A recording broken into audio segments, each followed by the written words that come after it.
नमस्कार सभी को दोस्तों। चंद्रकांता की अगली पीढ़ी भाग 2। स्मृतियों की रोशनी में प्रेम का रास्ता प्रेमिला अब जल गुफा के अंदर आंखें मूंद कर चल रही है। उसके इर्द गिर्द छोटे छोटे प्रकाश बिंदु तैर रहे हैं।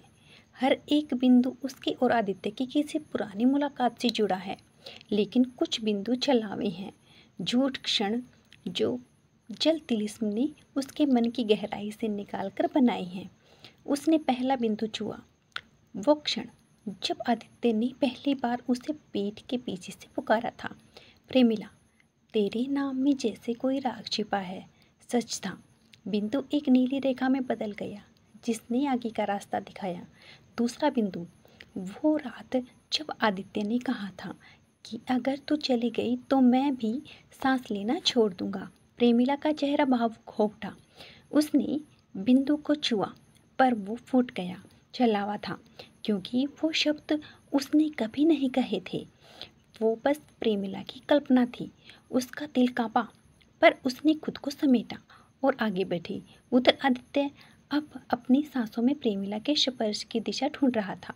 वो तिलिस्म से पूछ रहा था, अगर मेरी सांसों में उसकी याद है तो मुझे वो हवा दे दो जो उसके स्पर्श से होकर आई हो। एक धीमी गर्म लहर उसके गाल से टकराई। वो मुस्कुराया, तेरा झुमका शायद तूने यही गिराया था। वह नीचे झुका और जल में सच में एक चांदी का झुमका निकला। अब तो रेखाएं बन रही थी, प्रेमिला की स्मृतियों की लकीर और आदित्य की सांसों से बनी दिशा। दोनों अलग अलग चल रहे थे, पर जल के भीतर एक पुल बन रहा था जिस पर वो एक दूसरे से टकराने ही वाले थे। प्रेमिला ने एक अंतिम बिंदु छुआ, वो क्षण जब आदित्य ने कहा था तो मेरी आत्मा है, तेरे बिना मैं अधूरा नहीं, शून्य हो जाऊंगा। वो बिंदु पहले कांपा, फिर धीरे धीरे सुनहरा हुआ। उसके आगे जल का द्वार खुला और सामने आदित्य खड़ा था। न स्पर्श किया न पुकारा, बस उसकी आंखों में वो सारे जवाब थे जो शब्दों से परे थे। वे धीरे धीरे पास आए और बस माथा माथे से लगाया। जल तिलिस्म थरथराया, फिर शांत हो गया। अब उन्होंने पहली परीक्षा पार कर ली थी।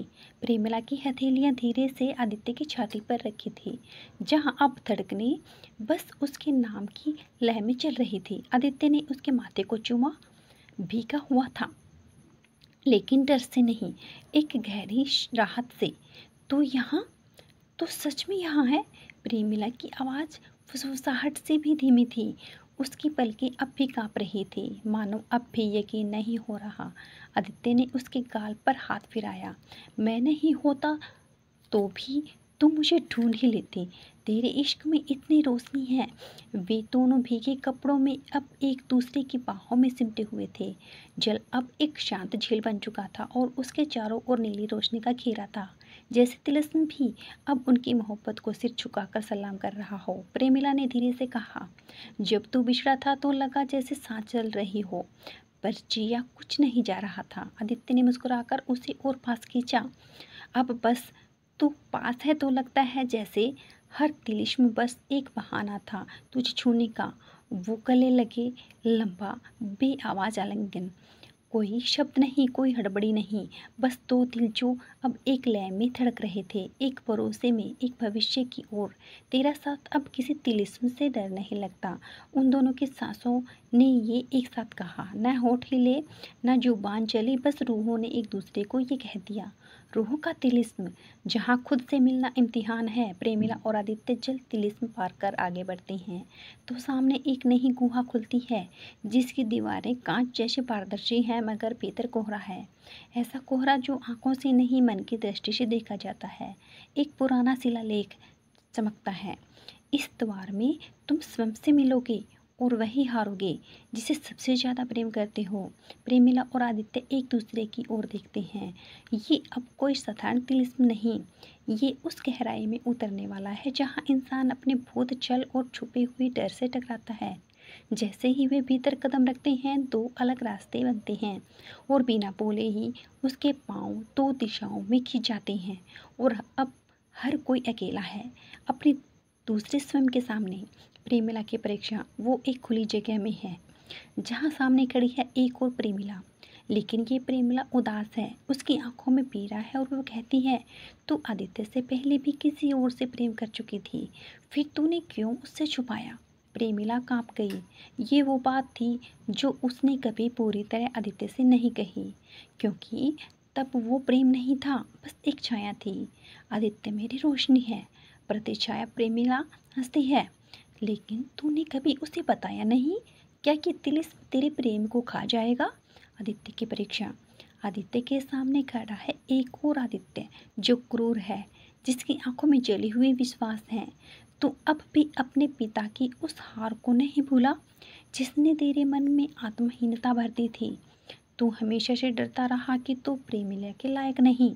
आदित्य चुपचाप खड़ा है, आंखें भीगी हैं। तो क्या तू अब भी खुद को अधूरा मानता है? वो कहता है, नहीं, अब प्रेमिला मेरी आत्मा का वो हिस्सा है जो पूरा करता है। अब मैं खुद को प्रेम से देखता हूँ, डर से नहीं। जैसे ही ये स्वीकार हुए, प्रेमिला की परछाई उसमें समा गई। आदित्य की प्रतिछाया जल में घुल गई और उसके रास्ते फिर एक हुए। जब वे दोबारा मिले तो फिर सिर्फ उसकी बाहों में नहीं बल्कि अपनी पूरी सच्चाई से मिले। अब वे सिर्फ एक दूसरे से नहीं, खुद से ही प्रेम करते हैं। शब्दों का तिलिस्म। जहाँ प्रेम को मौन समझता है, प्रेमिला और आदित्य दूसरे तिलिस्म से गुजरते हैं तो सामने एक विशाल द्वार खुलता है, जिस पर कुछ लिखा नहीं, कुछ उकेरा नहीं, बस एक गूंज है जो उसके दिलों की धड़कनों के मेल खा रही है। आदित्य, ये कैसा द्वार है जिसमें कोई संकेत भी नहीं? प्रेमिला, शायद ये वो जगह है जहाँ इशारों से ज़्यादा मौन बोलता है। जैसे ही वे प्रवेश करते हैं, चारों ओर शब्दों की लहर तैर रही है, जैसे कोई प्रेम कविता हवा में लिख दी गई हो। लेकिन जैसे जैसे वे चलने लगते हैं तो शब्द बिखरने लगते हैं। हर छोटा शब्द धुंध बनकर उड़ जाता है, हर अधूरा इजहार एक चीख बनकर गूंजता है। अब तिलिस्म उन्हें अलग अलग प्रेम संवादों से गुजरने देता है, जो या तो कभी कहे नहीं गई या गलत वक्त पर कह दिए गई। आदित्य के सामने एक दृश्य तैरता है। जब प्रेमिला ने पहली बार कहा था, तो चला गया तो क्या मैं रुक जाऊंगी? और आदित्य चुप रहा था। अब उस मौन की गूंज उसे झकझोर रही है। तिलिस्म पूछता है, क्यों नहीं भूला तू उस वक्त? आदित्य उत्तर देता है, क्योंकि मैं डरता था अगर कह दूंगा कि मुझे ज़रूरत है उसकी, तो कहीं वो सचमुच दूर न चली जाए। प्रेमिला के सामने वो क्षण तैरता है जब आदित्य ने एक दिन बहुत थक कर कहा था, मैं टूट रहा हूँ, और प्रेमिला बस चुप रही थी। अब वो मौन उसके भीतर गूंज रहा है। तिलिस्म पूछता है, क्यों नहीं सहलाया तूने उस वक्त उसका मन? प्रेमिला कहती है, क्योंकि मैं खुद कमज़ोर पड़ गई थी। मैंने सोचा शायद अगर मैं चुप रहूं तो दर्द बढ़ जाएगा। अब दोनों के मौन भीतर से निकलकर एक प्रेम घंटी की तरह टकराती हैं और एक नई ध्वनि बनती है। प्रेम सिर्फ कहना नहीं होता, समझना भी होता है। तिलिस्म अब खुलता है और वे दोनों एक ऊंची चबूतरे पर पहुंचते हैं, जहां नीचे बहती है काव्य की नदी। उस नदी के पानी से वे अपने हाथ धोते हैं और एक दूसरे की आंखों में देखते हैं। अब उनके बीच कभी ना कहे गए शब्द भी कहे जा चुके हैं और उनका प्रेम अब कविता नहीं, प्रार्थना बन चुका है।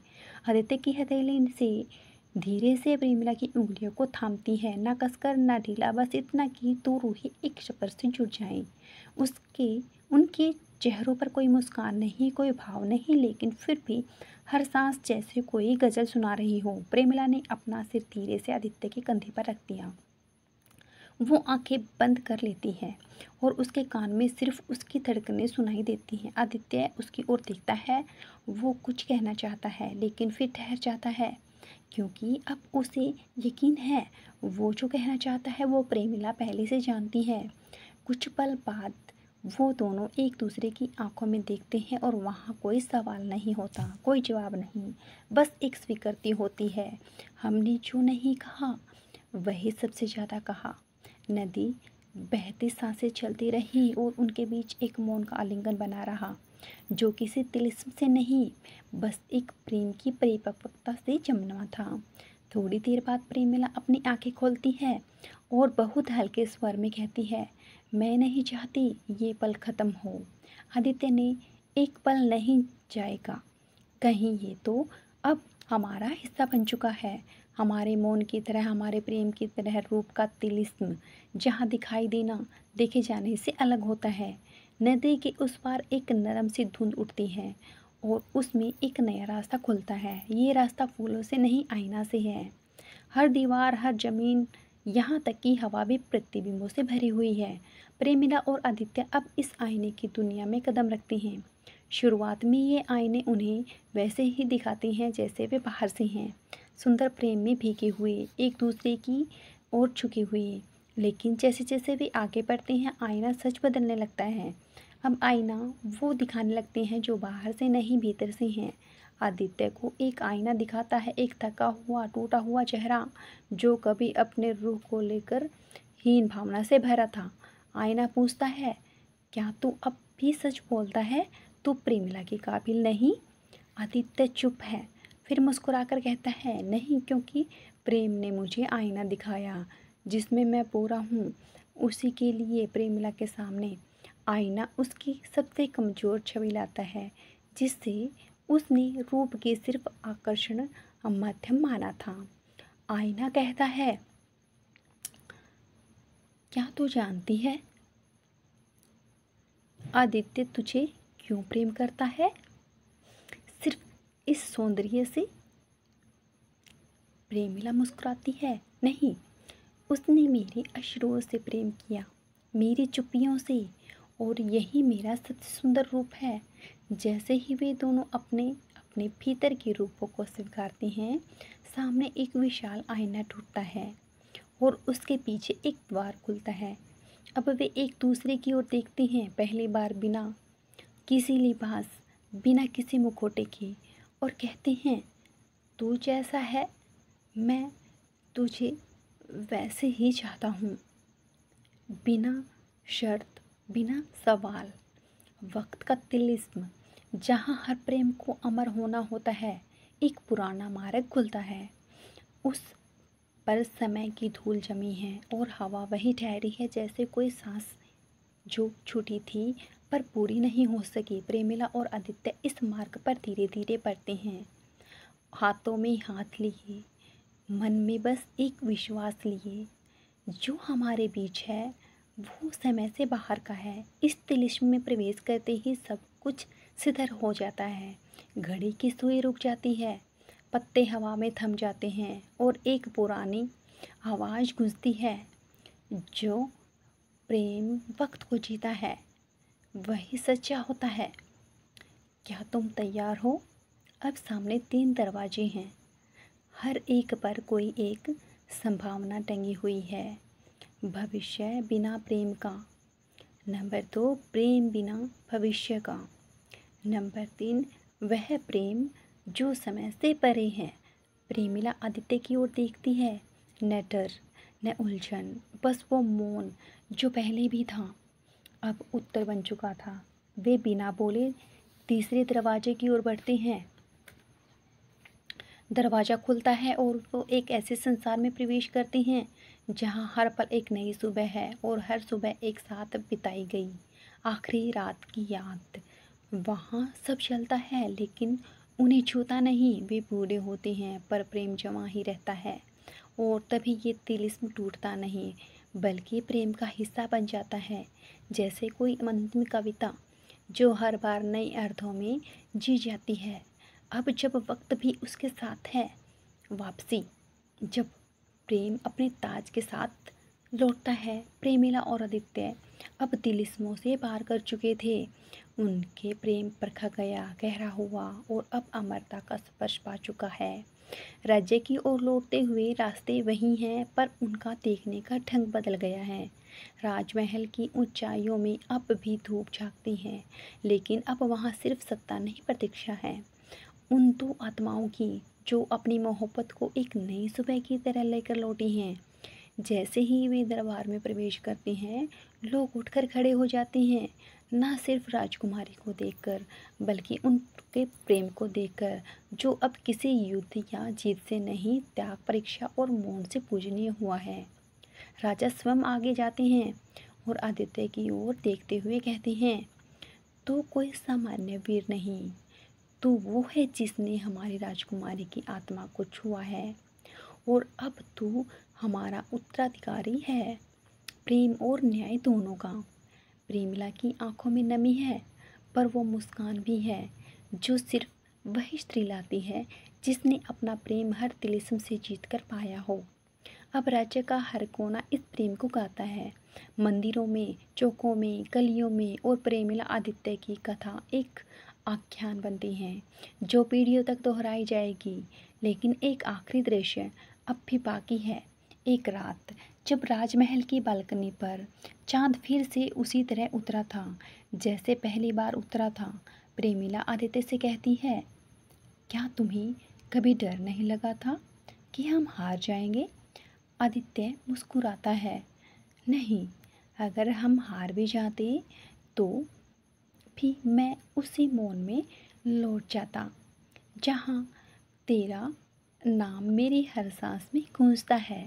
राज्य में अब शांति और सौंदर्य है, जहाँ न कोई युद्ध है न कोई तिलिस्म, बस वो कहानियाँ हैं जो चुपचाप हवा में गूंजती है। प्रेमिला और आदित्य की तरह उनके प्रेम में सिर्फ एक दूसरे को नहीं बल्कि पूरे राज्य को प्रकाशित किया गया। अब वो दोनों हर सुबह एक दूसरे की आंखों में नई दुनिया की शुरुआत देखते हैं। कोई अंतिम वाक्य नहीं, क्योंकि प्रेम कभी पूरा ख़त्म नहीं होता। वो बस एक और मौन में बह जाता है और एक जीवन में उतरने के लिए चंद्रकांता की अगली पीढ़ी की यह कथा यहीं पूर्ण होती है। लेकिन प्रेम हमेशा अगली सुबह में पलता रहता है। प्रिय दोस्तों, आप सभी का बहुत बहुत धन्यवाद कि आपने इस तिलिस्मी, रहस्यमयी और रोमांटिक यात्रा को सुनने और जानने में हमारा साथ निभाया। और अगर आपसे कोई प्रेम कहानी का जिक्र करे तो ये मिसाल ज़रूर कायम रखना और उदाहरण देना। कोई प्रेम के लिए पूछे तो बस इतना कहना, कभी प्रेम से तिलिस्म जीता था किसी ने, और वो कहानी आज भी हवाओं में जिंदा है। कैसी लगी आपको हमारी ये नवचंद्रकांता? अगर पसंद आई है तो चैनल को सब्सक्राइब जरूर करना और हमें सपोर्ट करना। Thanks for watching.